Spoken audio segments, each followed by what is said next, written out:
Moçambique teme enfrentado. Manifestações significativas e protestos en todas as provincias debido a grave insatisfação como resultados das leis ou presidenciais legislativas. Os protestos, incursionados por alegações de fraude eleitoral e liderados pela população, han sido marcados por confrontos entre manifestantes e forças policiais.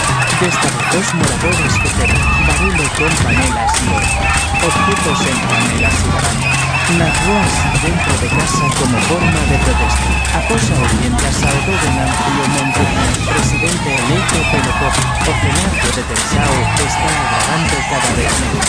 Confira a situação.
Venancio!